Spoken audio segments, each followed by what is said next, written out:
The M4 Mac Mini, it's the tech everyone's talking about, and it's the must-have tech for this year. This little powerhouse has the tech world buzzing, and trust me, it's just not another update. Apple has packed some serious firepower to this device that you can fit in the palm of your hands. So what's so special about this machine that's making people hit buy now faster than ever? Well, let's break it down. Alright, let's kick things off with the design because Apple has really outdone themselves this time. Remember when we thought the previous Mac Mini was small? Well, prepare to have your mind blown because this new M4 version has shrunken down to an almost unbelievable 5-inch by 5-inch footprint. That's right, it's practically the size of an Apple TV now, and it just weighs around 1.5 pounds. It's crazy to think that this full-fledged desktop computer is such a tiny form factor. But don't let the small size fool you because underneath that sleek aluminum hood lies a beast of a machine powered by the new M4 chip. We're talking about 10-core CPU with 4 performance cores, 6 efficiency cores,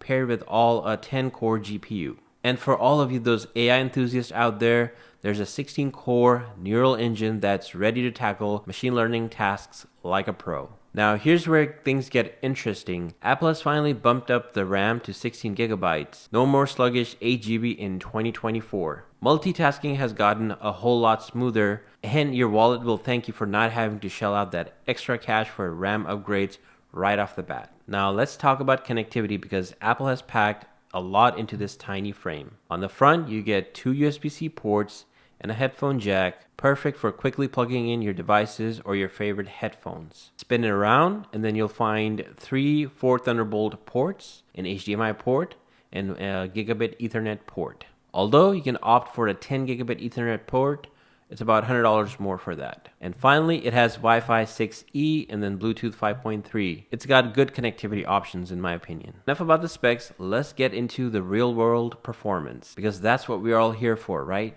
I've been putting this machine through its paces for the past week, and let me tell you, I'm impressed. I threw everything that I could at it. This includes like opening up 20 Chrome tabs, it was a no problem for it at all, running Python code for processing 10 million rows of data, and then generating a CSV file. It did that with an ease. Editing and rendering video took around less than 12 minutes, which is acceptable by, today's standards. Now, when compared with the 3-year-old M1 Pro MacBook Pro that I have, is the new Mac Mini faster?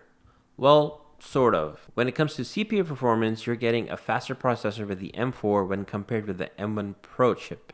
For tasks like compressing files or folders, or compiling code or running data projects, the M4 Mac Mini is the clear winner. In my test, it was roughly 30% faster in all of these tasks. To give you an example, I wrote a Python script that would extract and combine millions of rows of data and then apply some calculations to that data and then finally output that data into a CSV file. I ran that same code on my MacBook Pro and then on the Mac Mini, and the Mac Mini was a lot faster by roughly 30%.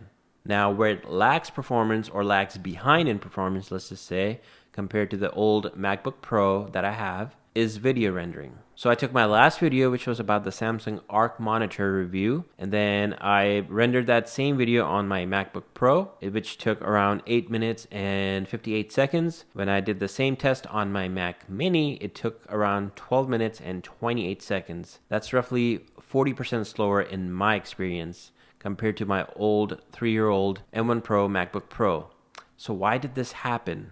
Well, it came down to 2 things. First is the memory bandwidth. The M4 Mac Mini has a lower bandwidth at 128 gigabits per second versus the old M1 Pro having around 200 gigabytes per second memory bandwidth. Second is the GPU performance. The M4 Mac Mini has a 10-core GPU versus the 14-core GPU that you get in the older M1 Pro MacBook Pro. More cores mean more power for heavy graphic workloads, which gives the MacBook Pro a noticeable edge. Now, DaVinci Resolve or any kind of video rendering software relies heavily on the GPU, so that's why this lagged behind. Now, let's put all this into perspective. I nearly paid $3,000 for the 16-inch M1 Pro MacBook Pro back in 2021. The new M4 Mac Mini, it just cost $599. Sure, it isn't exactly apples to apples comparison, but the MacBook Pro is in a different class with a more robust chip. But for the price, the M4 Mac Mini performance is incredibly impressive. If you're looking to harness that kind of power at a fraction of the cost, then the M4 Mac Mini is seriously a compelling option. One thing that really stood out for me was how cool and quiet the machine stays, even under heavy workloads. The active cooling system is doing some serious work behind the scenes while preventing any thermal throttling. I rendered like the 4K project videos that I mentioned earlier, and the fan barely even kicked on. It's like having a silent workhorse on your desk. So far, if you're enjoying this content, remember to hit the like and share this video. Lastly, I want to touch on gaming. The games that you find on the App Store like Asphalt Legends work pretty good on the Mac Mini. I play games like the Counter-Strike 2, Grand Theft Auto 5, City Skylines, Hitman, Far Cry, and I played some old games like Age of Empires 2. But then I played those on a PC with a dedicated graphics card. So I thought maybe let's give it a shot on the Mac Mini. To get the PC gaming running on the Mac Mini, I installed Crossovers, and then I installed Counter-Strike 2. And let's just say it was not playable at all. Okay, I admit I was totally wrong about gaming on Mac Mini. You can totally game on the Mac Mini. I found out that I had to reset this device, and then I tried one more time to install Counter-Strike 2, and then for the first go, it sucked. It was laggy, but then the more I played it, the better it got. I'll link a video up here that shows you how to configure and run Crossover and Counter-Strike 2 if you're interested. I also tried playing GTA 5, and then again, it was pretty decent, I think. You could totally play it, but then if you're trying to be competitive or do multiplayer, I would still consider using a dedicated PC for that. Overall, playing games on the Mac Mini isn't as bad as I initially thought it was.